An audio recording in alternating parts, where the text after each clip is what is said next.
ఎటువంటి చర్యలు ఉండవు. తిరిగి మళ్ళీ ఎదురు కేసులు, బాధితుని మీదనే ఎదురు కేసులు. నేను అడుగుతాను, ఈ రాష్ట్రంలో ఎవరికి రక్షణ ఉన్నట్టు అని అడుగుతా ఉన్నా. ఇది సేడిజం కాదా అని అడుగుతా ఉన్నా, పైశాచికత్వం కాదా అని అడుగుతా ఉన్నా. చంద్రబాబు గారు రాజకీయ కుట్రలతో ఈ రాష్ట్రంలో ఒక దుష్ట సాంప్రదాయాన్ని తీసుకొచ్చాడు చంద్రబాబు నాయుడు. దాన్ని కొనసాగిస్తూ ఉన్నాడు. ఒక కేతిరెడ్డి పెద్దారెడ్డి విషయమే కాదు, ప్రసన్న అన్న విషయం ఒకటే కాదు, కాకాని గోవర్ధన్ రెడ్డి, వల్లభనేని వంశీ, చెబిరెడ్డి భాస్కర్ రెడ్డి, పెద్దిరెడ్డి మిథున్ రెడ్డి, నందిగాం సురేష్, పెన్నెల రామకృష్ణారెడ్డి, పోసాని కృష్ణమురళి సహా ఎంతోమంది మీద తప్పుడు కేసులు.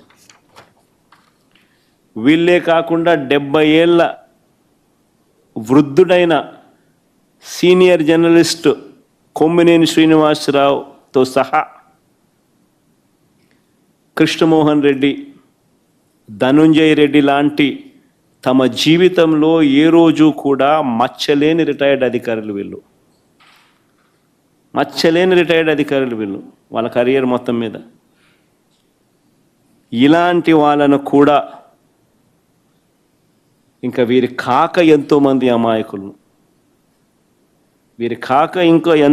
అమాయకుల మీద ఈరోజు తప్పుడు కేసులు పెట్టి ఇరికిస్తూ ఉన్నారు. అన్ని కేసులకు ఒకే మోడస్ ఆపరాండి.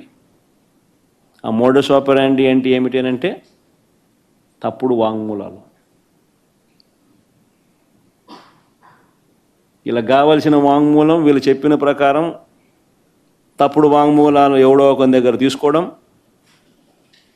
అని ప్రలోభ పెట్టడమో భయపెట్టడమో ఏదో చేయడం, ఆ దగ్గర తప్పు వాంగ్మూలము వాళ్ళ దగ్గర నుంచి తీసుకోవడము, ఇలా కావాల్సిన వర్షన్, దాని ఆధారంగా ఇష్టం వచ్చినట్లు అరెస్టులు. ఇదే మోడస్ ఆపరాండి. ఈ దేశంలో ఎవరినైనా అరెస్ట్ చేయొచ్చు అని చంద్రబాబు నాయుడు చూపిస్తూ ఉన్నాడు. మోడీనైనా అరెస్ట్ చేయొచ్చు, అమిత్ షానైనా అరెస్ట్ చేయొచ్చు. No exemptions. కావాల్సిందల్లా ఎవడో ఒకడు బీజేపీ పార్టీ నుంచి ఒకరిని కండవా కప్పి తెలుగుదేశం పార్టీలోకి తీసుకోవడం, వాడితో మోడీ నాతో ఎన్ని చేయించినాడు అని చెప్పించడం, మోడీ మీద కేసు పెట్టడం, అంతే. మోడస్ ఆపరాండి ఇది, అంతే.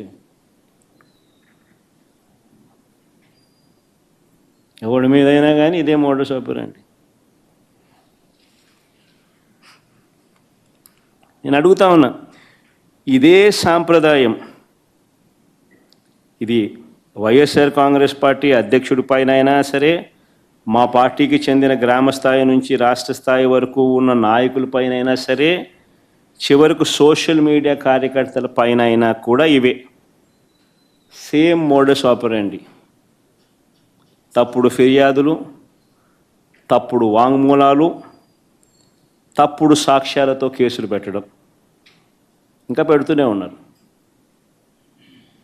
ఇదే సాంప్రదాయం నేను అడుగుతా ఉన్నా, ఇదే సాంప్రదాయం రేపు మా ప్రభుత్వం వచ్చిన తర్వాత దెబ్బలు తిన్న వీళ్ళు, దెబ్బలు తిన్న వీళ్ళు ప్రతిచర్యగా వీళ్ళు కూడా ఇదే చేయడం మొదలెడితే మీ పరిస్థితి ఏమిటి అని చెప్పి నేను అడుగుతా ఉన్నా తెలుగుదేశం పార్టీని. చంద్రబాబు నాయుడు గారు వేసిన విత్తనం, తప్పుడు విత్తనం చెట్టు అవుతుంది. తప్పుడు సాంప్రదాయం కన్నా మానకపోతే ఎవరి చేతుల్లోనూ ఉండదు వ్యవస్థ.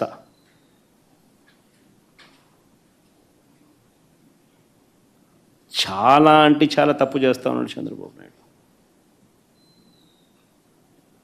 ఈరోజు దెబ్బ తగిలిన ప్రతి ఒక్కడు రేపొద్దున ఇదే కొనసాగిస్తే మా ప్రభుత్వం అధికారంలోకి వచ్చిన తర్వాత చంద్రబాబు నాయుడు పరిస్థితి ఏమిటి, తెలుగుదేశం పార్టీ పరిస్థితి ఏమిటి? ఎల్లకాలం ఇవే రోజులు ఉండవు. ఈరోజు పైన మీరున్నారు, మళ్ళీ 4 ఏళ్ళకు 3 ఏళ్ళకు కిందికి మీరు వస్తారు, మేము పైకి పోతాం.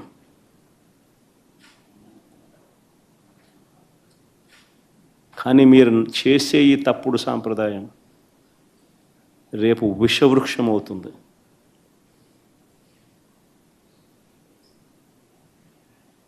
నేను చెప్పినా కూడా మా వాళ్ళు రేపు పొద్దున వినే పరిస్థితి ఉండదు. దెబ్బ తగిలినోనికి ఆ బాధ తెలుస్తుంది.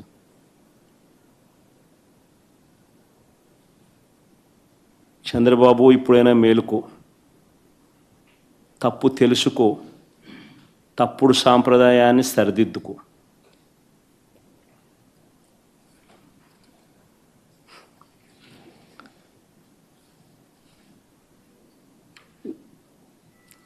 ఇవన్నీ కూడా చంద్రబాబు నాయుడు గారు ఎందుకు చేస్తూ ఉన్నారు అన్నది కూడా మనందరికీ కూడా తెలిసిన విషయాలే. సూపర్ 6, సూపర్ 7లు అని ఆయన అన్నాడు. వీటి అమలు గురించి ఎవరు అడగకూడదు. రాష్ట్ర వ్యాప్తంగా సుమారు 5 లక్షల మంది పెన్షన్లను పీకేశారు.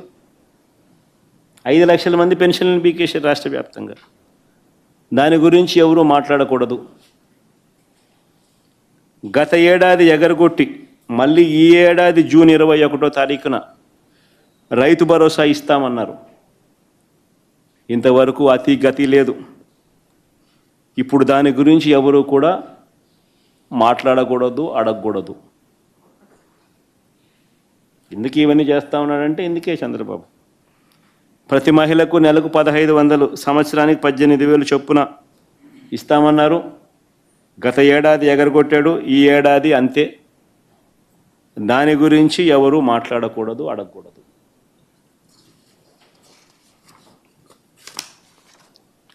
ఏటా 3 సిలిండర్లు అన్నాడు. గత ఏడాది 2 సిలిండర్లను ఎగరగొట్టేశారు.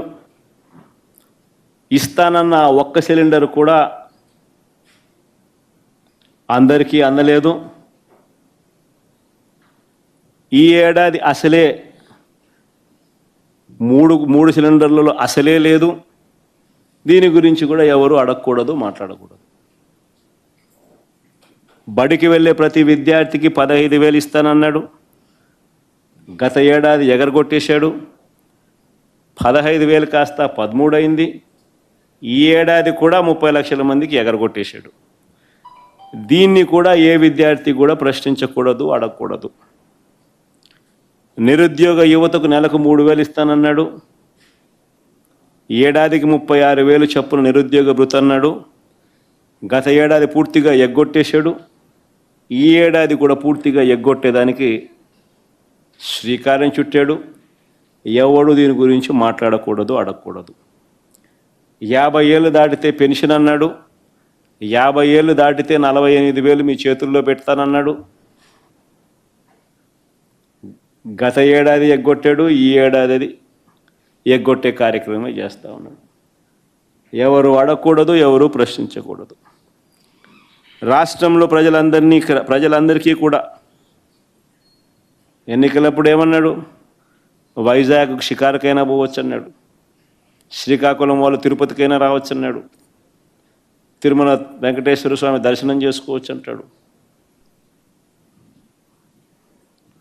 తిరుపతి వాళ్ళు, రాయలసీమ వాళ్ళు విశాఖపట్నానికి షికారుకైనా పోవచ్చు అంటాడు. అక్కడ సింహాచలం గుడికైనా పోవచ్చు అని అంటారు. ఈరోజు ఎక్కడికి వెళ్ళినా ఫ్రీ బస్సు కాస్త సంవత్సరం అయిపోయింది. ఆ బస్సు హామీ గాలికి ఎగిరిపోయింది, ఇంకా అమలు కాలేదు. ఈయన పండగల మీద పండగలు డేట్లు చెప్తా పోతున్నాడు. పండగలు గడిచిపోతూ ఉన్నాయి, డేట్ మాత్రం రావడం లేదు. అయినా దీని గురించి ఎవరు మాట్లాడకూడదు, అడగకూడదు. సూపర్ 6, సూపర్ 7 మాత్రమే కాదు, ఫీజు రీయింబర్స్మెంట్ రూపేణా ఇది అన్నిటికన్నా దారుణం. పిల్లల చదువులు ఈరోజు చంద్రబాబు నాయుడు గారి పుణ్యాన పిల్లలు చదువులు మానేసి పనులకు పోతా ఉన్న పరిస్థితి ఈరోజు రాష్ట్రంలో ఉంది. చంద్రబాబు నాయుడు గారి పుణ్యాన 6 త్రైమాసికాలకు సంబంధించి పెండింగ్. 2024 జనవరి ఫిబ్రవరి మార్చ్ త్రైమాసికంతో మొదలెడితే జనవరి ఫిబ్రవరి మార్చికి సంబంధించిన త్రైమాసికం నువ్వు మామూలుగా మేలో ఇవ్వాలి. అప్పుడు ఎన్నికలని పోస్ట్పోన్ అయితే ఆ రోజు నుంచి ఈ జూన్ 30వ తారీఖున లెక్కేసుకుంటే 6 త్రైమాసికాలు 4,200 కోట్లు బకాయిలు. 700 × 6 త్రైమాసికాలు. వసతి దీవెన కింద ప్రతి ఏప్రిల్ 1,100 కోట్లు ఇవ్వాలి.